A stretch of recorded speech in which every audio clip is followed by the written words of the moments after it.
Good morning students. हमारे पिछले video में हमने जाइलम के दो एलिमेंट्स वाहिनिकाओं और वाहिकाओं के बारे में पढ़ा। इस वीडियो में हम जाइलम के अगले दो एलिमेंट्स का जाइलम मृदुतक और जाइलम रेशों के बारे में पढ़ेंगे। तो देखिए, जैसा कि आप सभी जानते हैं कि जाइलम 4 प्रकार के तत्वों या 4 प्रकार की कोशिकाओं से मिलकर बना होता है। नंबर 1 वाहिकाएँ, नंबर 2 वाहिनिकाएँ, नंबर 3 जाइलम मृदुतक और नंबर 4 जाइलम रेशे। इनमें से वाहिकाओं और वाहिनिकाओं के बारे में हम पढ़ चुके हैं। इस वीडियो में हम पढ़ेंगे जाइलम मृदुतक और जाइलम रेशे। सबसे पहले देखिए जाइलम मृदुतक। तो देखिए, जाइलम मृदुतक जो है, जाइलम में पाई जाने वाली मृदुतक कोशिकाओं को काष्ठ मृदुतक कहते हैं। क्योंकि जाइलम को काष्ठ भी कहा जाता है, इसलिए जाइलम में जो मृदुतकी कोशिकाएं पाई जाती है उन्हें काष्ठ मृदुतक भी कहा जाता है। इन कोशिकाओं की कोशिका भित्ति अपेक्षाकृत कम मोटी होती है, क्योंकि जाइलम मृदुतक जो होता है उसकी आंतरिक भित्ति पर लिग्निन जैसे पदार्थों का निक्षेपण नहीं होता है और इस कारण इसकी कोशिका भित्ति अपेक्षाकृत कम मोटी होती है। द्वितीयक जाइलम में जाइलम मृदुतक की मात्रा अधिक होती है। यदि अपन तुलना करें प्राथमिक जाइलम और द्वितीयक जाइलम की, तो प्राथमिक जाइलम की अपेक्षा द्वितीयक जाइलम में जाइलम मृदुतक की मात्रा अधिक होती है। ये कोशिकाएं जीवित होती है। जैसा कि हमने पिछले वीडियो में वाहिकाओं और वाहिनिकाओं के बारे में पढ़ा कि वाहिकाएं और वाहिनिकाएं दोनों ही मृत और निर्जीव होती है, लेकिन जाइलम मृदुतक जो है वो जीवित होता है। इसका मुख्य कार्य होता है खाद्य पदार्थों का संग्रहण करना, मतलब भोजन का संचय करना जाइलम मृदुतक का मुख्य कार्य होता है। साथ ही साथ ये वाहिकाओं द्वारा जल संवहन वाटर कंडक्शन में भी सहायता करता है। मुख्य कार्य क्या हो गया जाइलम का? खाद्य पदार्थों का संग्रह करना, लेकिन ये इस कार्य के अलावा एक अन्य कार्य भी करता है, वो ये है कि वाहिकाओं द्वारा जब वाटर कंडक्शन की प्रोसेस होती है उसमें जाइलम मृदुतक भी सहायक होता है।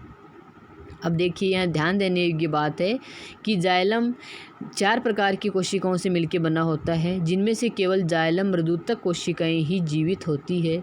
शेष तीनों प्रकार की कोशिकाएं या तीनों प्रकार के तत्व जो है वो मृत होते हैं। कई बार ये क्वेश्चन आता है कि निम्न में से कौन सा एलिमेंट्स या कौन सी जो कोशिका है वो जीवित है। तो जाइलम में जो 4 एलिमेंट्स या 4 प्रकार की कोशिकाएं हैं उनमें से केवल जाइलम मृदुतक ही जीवित होता है, बाकी तीनों प्रकार की कोशिकाएं मृत होती है।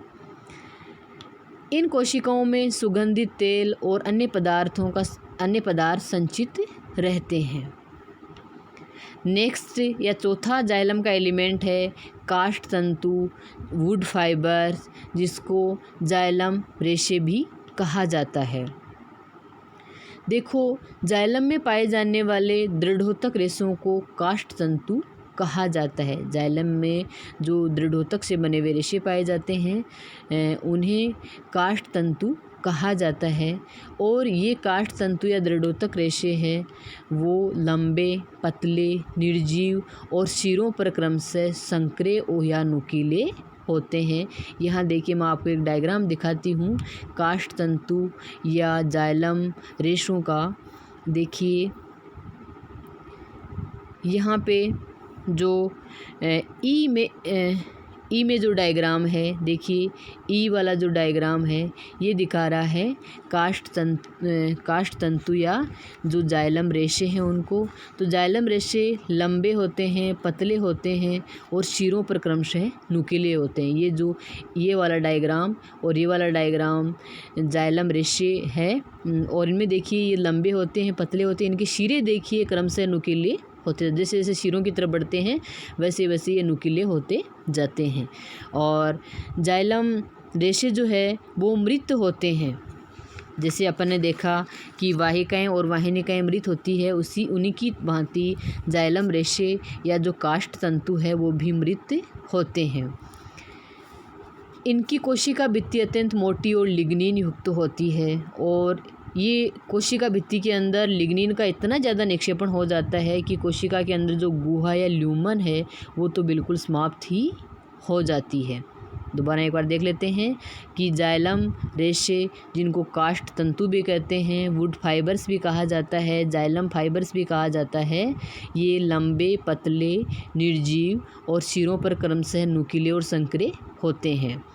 इनकी कोशिका भित्ति अत्यंत मोटी और लिग्निन युक्त होती है और कोशिका भित्ति की मोटाई इतनी ज़्यादा हो जाती है कि इनकी ल्यूमन या गुहा है वो बिल्कुल समाप्त या लगभग समाप्त ही हो जाती है। इन तंतुओं की उत्पत्ति वाहिनिकाओं से भी हो सकती है। ऐसे तंतुओं को वाहिनिका तंतु कहते हैं। यदि तंतुओं की उत्पत्ति वाहिनिकाओं से होती है, ऐसी स्थिति में उनको वाहिनिका तंतु कहते हैं। अब देखिए इनका मुख्य कार्य अपन पढ़ते हैं कि वो काष्ठ फाइबर्स है या वुड फाइबर्स है, जाइलम रेशे हैं, उनका मुख्य कार्य क्या होता है? पादप को दृढ़ता या फिर यांत्रिक या बलकृत दृढ़ता प्रदान करना, मतलब मैकेनिकल स्ट्रेंथ प्रदान करने का कार्य करता है, क्योंकि इनकी कोशिका भित्ति के अंदर की ओर लिग्निन का निक्षेपण होता है और लिग्निन एक कठोर पदार्थ होता है जिसके कारण जाइलम रेशे कठोर और मजबूत होते हैं और ये पादप को बलकृत दृढ़ता या मैकेनिकल स्ट्रेंथ प्रदान करते हैं। एक और अपन फिर से रिपीट कर लेते हैं। जाइलम में टोटल 4 एलिमेंट्स पाए जाते हैं, जिनमें से 2 एलिमेंट्स वाहिकाएं और वाहिनिकाओं के बारे में अपन पिछले वीडियो में पढ़ चुके हैं। इस वीडियो में हम पढ़ रहे हैं जाइलम के अगले 2 एलिमेंट्स या तत्व। पहला है जाइलम मृदुतक या काष्ठ मृदुतक और दूसरा है जाइलम रेशे या काष्ठ रेशे या काष्ठ तंतु। जैसा कि जाइलम मृदुतक है तो जाइलम में पाई जाने वाली मृदुतक की जो कोशिकाएं होती है उनको जाइलम मृदुतक या काष्ठ मृदुतक कहते हैं। इन कोशिकाओं की जो कोशिका भित्ति है वो कम मोटी होती है क्योंकि ये मृदुत की कोशिकाएं होती है और इनके आंतरिक भित्ति के अंदर की तरफ लिग्निन का निक्षेपण नहीं पाया जाता है। और यदि अपन बात करें प्राथमिक जाइलम और द्वितीयक जाइलम में मृदुतक की मात्रा की, तो द्वितीयक जाइलम में इसकी मात्रा अधिक होती है। और जाइलम मृदुतक है वो जीवित होता है। इसका मुख्य कार्य होता है खाद्य पदार्थों का संग्रह करना। खाद्य पदार्थों के संग्रह करने के साथ साथ ही ये वाहिकाओं द्वारा जल संवहन के कार्य में भी सहायक होते हैं। वाहिकाओं के द्वारा जब जल संवहन का कार्य किया जा रहा होता है तो उस कार्य में जाइलम मृदुतक सहायता करता है। यहाँ देखो ध्यान देने योग्य बात है कि जाइलम में केवल जाइलम मृदुतक कोशिकाएं ही जीवित होती है, अन्य तीनों तत्व मृत होते हैं, यानी वाहिकाएं, वाहिनिकाएं और काष्ठ तंतु या जाइलम फाइबर से वो सब मृत होते हैं। केवल काष्ठ मृदुतक या जाइलम मृदुतक ही जीवित होता है। इसकी कोशिकाओं में सुगंधित तेल और अन्य पदार्थ जो है वो संचित रहते हैं। चौथा और लास्ट एलिमेंट है काष्ठ तंतु या वुड फाइबर्स या जाइलम फाइबर्स भी कहते हैं इनको। तो जाइलम में ये जो फाइबर्स पाए जाते हैं वो दृढ़ोतक रेशे होते हैं, स्क्लेरेनकाइमेटस फाइबर्स होते हैं। ये लंबे होते हैं, पतले हैं और इनके सिरे क्रमशः नुकीले और संकरे होते जाते हैं। इनकी कोशिका भित्ति अत्यंत मोटी होती है जिसके अंदर की ओर लिग्निन का निक्षेपण होता है।